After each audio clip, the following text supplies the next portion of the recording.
Okay, all right. अब विजय त्रिवेदी, विजय जी तो अक्सर, कितने साल हो गए विजय जी आपको ये विजयदशमी का, ये मोहन भागवत का और उससे पहले के संघ प्रमुखों का कार्यक्रम देखते हुए? उम्र नहीं पूछ रहा हूँ विजय जी, कितने साल? सभी लोग यहाँ पर सुनने, हाँ इसीलिए पूछ रहा। सभी लोग सुनने वाले लोग हैं, सुरेश साहब हैं, आनंद जी हैं, सभी लोग उनको सुनते हैं। किशोर तिवारी जी पहले से सुन रहे हैं। हाँ तो आइए ना मुद्दे पर बताइए कि ये संघ प्रमुख का ये जो भाषण होता है दशहरे पर, इसमें कुछ बदलाव आपने देखा है क्या, खासतौर से पिछले 10 साल में मोदी जी के आने के बाद? नहीं, मोदी जी के आने से संघ का जो नीति है, कार्यक्रम है, उसमें कोई बदलाव की बात नहीं होती है। मोदी जी को अपनी नीति पर को देखना पड़ता है कि संघ की नीति के साथ चल रहे हैं कि नहीं चल रहे हैं, पहली बात। और आपने देखा कि आपके पैनल में पंकज जी हों, किशोर जी हों या सुरेंद्र जी, किसी ने भी संघ प्रमुख के भाषण को या संबोधन, जिसे हम प्रबोधन कहते हैं, उस पर कोई आपत्ति जाहिर नहीं किया। सब लोग उस पर मोटे तौर पर सहमत हैं। किस चीज़ पर आपत्ति हो सकती है? क्या वाल्मीकि जयंती को सारे समाज में मनाने पर हो सकती है? एक मंदिर एक शमशान कोई कट्टरपंथ की निशानी नहीं, वो तो जातियों को ख़त्म करने की बात है, या सबको एकजुट होने की बात। मुझे याद आ रहा था कि जब 1998 में भारत ने परमाणु परीक्षण किया, तो प्रधानमंत्री अटल बिहारी वाजपेयी ने कहा कि जो परमाणु परीक्षण किया है हमने, उसका मतलब किसी पर हमला करना नहीं है। भारत को ताकतवर बनाना है, सक्षम बनाना है। और भारत को ताकतवर बनाने का मतलब है कि अब उस पर कोई हमला नहीं करेगा। तो ताकतवर बनने का मतलब दूसरे पर हमला करना नहीं होता। गांधी भी उसको दूसरे तरीके से कहते हैं कि अहिंसा वही कर सकता है जो खुद शक्तिशाली हो। आप कमजोर आदमी से अहिंसा की उम्मीद नहीं कर सकते। तो शक्तिशाली होना, एकजुट होना, इसमें किसी को, मुझे तो नहीं लगता कि आपत्ति है कि समाज एकजुट हो, हिंदू एकजुट हो। या बांग्लादेश के हिंदुओं की चर्चा बहुत हुई है, क्या आपको लगता है कि बांग्लादेश के हिंदुओं की चर्चा हिंदुस्तान में नहीं की जानी चाहिए? मुझे नहीं लग रहा कि सुरेंद्र राजपूत जी को कोई परेशानी होगी कि भाई हिंदू जो बांग्लादेश में परेशान हो रहे हैं उन पर चिंता जाहिर नहीं की जाए। तो हिंदुओं को बांग्लादेश में यदि कोई परेशानी हो रही है तो उसकी चिंता करना भी हिंदुस्तान के लोगों की जिम्मेदारी के तौर पर मैं उसको देखता हूँ। संघ प्रमुख भी वही बात जो हिंदू खतरे में है ना, वो बांग्लादेश में तो फिट होता है, हाँ, मानते हैं हम, क्योंकि वहां पर हिंदू अल्पसंख्यक है जी। पर क्या हिंदुस्तान में भी हिंदू खतरे में है क्या? क्योंकि जो संघ प्रमुख, बीजेपी सब यही कहते हैं ना, योगी जी कहते हैं बटोगे तो कटोगे। देखिए, राजनीतिक मायनों में कुछ भी कह लें, लेकिन जो 1200 साल का जिनका जिक्र आरएसएस और बीजेपी करता है, उस दौरान भी हिंदू खतरे में नहीं था और हिंदुत्व भी खतरे में नहीं था, चाहे वो मुगलों का राज रहा हो, चाहे वो अंग्रेजों का राज रहा हो। और यदि इस पर चर्चा होती है तो मुझे हैरानी होती है कि 10 साल से तो यहाँ पर एक हिंदू विचारधारा वाली सरकार तो है ही, तो उसमें हिंदुत्व के खतरे होने की कोई बात ही नहीं है।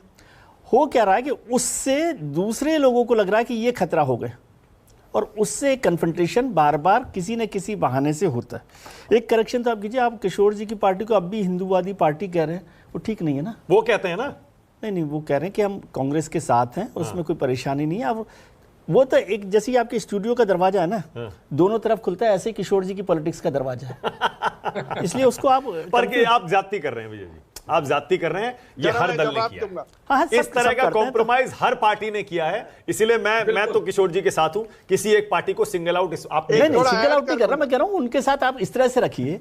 वो तो तुहिन सिन्हा, अच्छा जो बात कह रहे हैं किशोर जी, वो ठीक बात है ना। यदि क्या तुहिन सिन्हा बैठे हुए हैं, संघ की बात मत कीजिए, तुहिन सिन्हा कह सकते हैं कि भारतीय जनता पार्टी को किसी मुसलमान के डिप्टी चीफ मिनिस्टर होने पर आपत्ति है, और अभी तो कल ही कैबिनेट की बैठक में शायद वो कह देंगे, अभी वो कह देंगे क्या, तुहिन सिन्हा कह देंगे नहीं बनना चाहिए, आज कहना चाहिए उनको। मतलब वो अपने शब्दों में कहेंगे, लेकिन वो सवाल ही इसीलिए पूछ रहे हैं। तुहिन सिन्हा को तो याद होगा, अभी कल ही शाम को महाराष्ट्र की कैबिनेट ने वो मदरसों में मौलवीज की तनख्वाह को 3 गुना बढ़ा दिया है, 6,000 से 17,000 रुपए, 16,000 रुपए कर दिया है। ठीक है, अब वो मुझे नहीं पता कि तुहिन सिन्हा जी की पार्टी को पसंद आया था कि नहीं आया था, या वित्त मंत्री के दबाव में ये कहा था, नहीं कहा था। और अभी तो जम्मू कश्मीर में बहुत सारे उम्मीदवार उन्होंने खड़े किए, वो जीते नहीं जीते वो अलग इशू है। अच्छा, मैं दोबारा से पूछ रहा हूं जी, बीजेपी और संघ चाहते हैं हिंदू समाज एकजुट रहे, क्योंकि इससे हिंदुओं का वोट बीजेपी को मिलता है जी। हिंदू समाज को एकजुट रखने के पीछे बीजेपी और आरएसएस की स्ट्रैटेजी, रणनीति यह है कि ओबीसी भूल जाए कि वो ओबीसी है, याद रखे हिंदू है, एससी एसटी भूल जाए कि वो एससी एसटी है, वो याद रखे हम हिंदू हैं, और हिंदू के नाम पर बीजेपी को वोट दें। ये उनकी रणनीति है, जबकि विपक्ष की वही मंडल वाली रणनीति है। क्या आप याद रखिए, पहले आप ओबीसी हैं, पहले आप एससी हैं, पहले आप एसटी। बिल्कुल ठीक, यही जंग चल रही है ना, यही जंग चल रही है। यही है लेकिन आरएसएस और बीजेपी की नीति में मैं थोड़ा सा फर्क देखता हूँ। आरएसएस हिंदू को एकजुट रखना चाहता है। वो जब एक मंदिर, एक शमशान, एक कुआं की बात करता है तो वो जातियों का विभेद खत्म करके वो बात करता है। या और वाल्मीकि जयंती की जब दोस्तों इस वीडियो में आपको देखने को मिला हुआ कि इसमें बहुत सारे लोग आए हुए हैं, सोशल मीडिया ये जो विश्लेषक, राजनीतिक विश्लेषक होते हैं वो आए हुए हैं और पार्टी के प्रवक्ता आए हुए हैं। सबके बीच में एक बात डिबेट चल रही है कि हिंदू मुस्लिम भारत में कैसे रहते हैं। बांग्लादेश, पाकिस्तान, बहुत सारे देश में माइनॉरिटी मेजॉरिटी, भारत में जो मेजॉरिटी है उनको कैसे बोला जा रहा है कि वो ख़त्म हो जाएंगे, मिल के रहो, बटोगे तो कटोगे, ये सब बातें हो रही है। तो क्या बांग्लादेश में जो हिंदुओं के साथ हो रहा है भारत में उस पर नहीं उठना चाहिए? क्या जो गाज़ा में मुस्लिमों के साथ हो रहा है उसी की बातें भारत में होनी चाहिए? आपको क्या लगता है? कमेंट सेक्शन में बताइएगा। बीजेपी के हिंदू को एक रखने में थोड़ा सा अल्पसंख्यकों के डर का एक ट्रेंच शामिल रहता है कि सावधान रहिए, सतर्क रहिए। आरएसएस प्रमुख जो है वो सावधान रहिए, सतर्क रहिए नहीं कह रहे, वो कह रहे हैं अपने आप को सक्षम बनाइए, अपने आप को ताकतवर बनाइए और उसके साथ चलिए। ये थोड़ा सा फर्क, एक पॉलिटिकल फर्क है। सुरेंद्र राजपूत कह रहे हैं ब्राह्मणवाद पर संघ को जवाब देना चाहिए, क्यों आज तक एक भी दलित ओबीसी संघ प्रमुख नहीं बना? वो ठीक बात है, उसमें कोई सवाल करना ही चाहिए क्योंकि पिछले 100 साल में नहीं बना, उनकी व्यवस्था, उनका सिस्टम जो कुछ है। लेकिन सुरेश साहब जो कह रहे हैं ना, वो भी बात ठीक है कि वो एक सांस्कृतिक संगठन है, उसका हिंदुस्तान की नीतियों पर, सरकार के कामकाज पे कोई फर्क नहीं पड़ रहा है। कोई एक सिस्टम है। अब यहाँ पर आप बैठे हुए हैं तो यहाँ पर कोई दलित होना चाहिए, फिर मत बुलाते आप विजय त्रिवेदी को भी, सुरेंद्र राजपूत को भी, सब लोगों को बुला। तो वो एक दो चीज़ों में अलग तरीके से देखना चाहिए संघ में। लेकिन यदि सुरेंद्र राजपूत साहब संघ में जाएंगे, जितना मैंने स्टडी किया, मैं कोई उसका जानकार नहीं हूँ सुरेश साहब की तरफ से या आनंद जी की तरफ से, लेकिन वहाँ पर कोई जाति को लेकर, दलित को लेकर, पिछड़ों को लेकर कोई भेद होता हो ऐसा नहीं है। बल्कि यदि संघ के प्रशिक्षण शिविर में या शाखा में जाएंगे तो वहाँ आपको पहचान भी नहीं होगी कि कौन वहाँ पर दलित है, कौन पिछड़ा है, नाम कौन से ही लोग जाने जाते हैं। केवल जातिगत सूचक वहाँ पर होता नहीं है। तो वो उनकी एक उसमें शामिल है। लेकिन जब आप बाहर से देखते हैं तो आप ये कह सकते हैं। अच्छा, अब मैं और एक चीज और बताऊं कि मैं यदि कभी सुरेंद्र राजपूत जी मेरी किताब भी पढ़ेंगे संघ पे, तो उसमें ब्राह्मणों को लेकर एक पूरा वो है हिस्सा बड़ा, जिसमें हिंदुस्तान के जितने भी आंदोलन हैं, जितने भी राजनीतिक आंदोलन हैं, उसको ब्राह्मणों ने लीड किया है।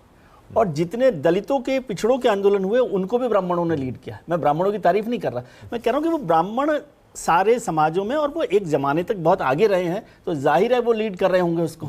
अब वो सुरेंद्र राजपूत जी बता सकते हैं 70 साल में ब्राह्मण अध्यक्ष रहे कांग्रेस के कि नहीं रहे? मेरा सवाल नहीं है ये, मैं तो ऐसी जानकारी के तौर पर पूछ रहा हूँ। अच्छा, अब मैं आपसे एक सवाल और पूछ रहा हूँ, क्योंकि सुरेंद्र राजपूत बड़ी देर से उंगली उठाए हुए हैं। कांग्रेस पार्टी क्या संघ के प्रति अपनी रणनीति को लेकर डामाडोल रहती है? क्या श्योर नहीं हो पाती है? बीच में एक फेज आया था 14 से 19 के बीच जब वो बड़े आक्रामक रहते थे। हाल के दोस्तों, आप अगर यहाँ तक आए हैं तो आपको, हमें उम्मीद है कि ये वीडियो अच्छा लगा होगा। आपसे एक रिक्वेस्ट रहेगी कि आप हमारे चैनल पर पहली बार आए तो चैनल को सब्सक्राइब करके वीडियो को लाइक कर दीजिएगा और बेल आइकन घंटी को दबाना मत भूलिएगा, ताकि ऐसी वीडियो आपको हमेशा मिलती रहे। आपसे एक और रिक्वेस्ट रहेगी कि आप अपने फ्रेंड सर्कल में इस वीडियो को जरूर शेयर कीजिएगा, ताकि वो भी इस वीडियो का आनंद उठा सके। और अंत में आपसे बोलना चाहूँगा कि आपने इस वीडियो में जो कुछ भी देखा हो, दोस्तों ये डिबेट शून्य 24 के स्टूडियो में मानव गुप्ता जी के साथ में हो रही थी, जिसमें आपको तरह तरह की बातें सुनने को मिला होगा। जिसमें योगी जी का बयान एक बहुत ही चर्चा में हो रहा है आजकल। मोटोगे तो कटोगे वाला हर जगह आपको सुनने को मिलेगा, यहाँ भी सुनने को मिला होगा। बिल्कुल सही बात है। आपको क्या मानना है कमेंट सेक्शन में बताइएगा, और किस तरह से बांग्लादेशी हिंदुओं को न्याय मिलेगा ये भी कमेंट सेक्शन में बताइएगा। मिलते हैं अगली वीडियो में, तब तक के लिए जय हिंद।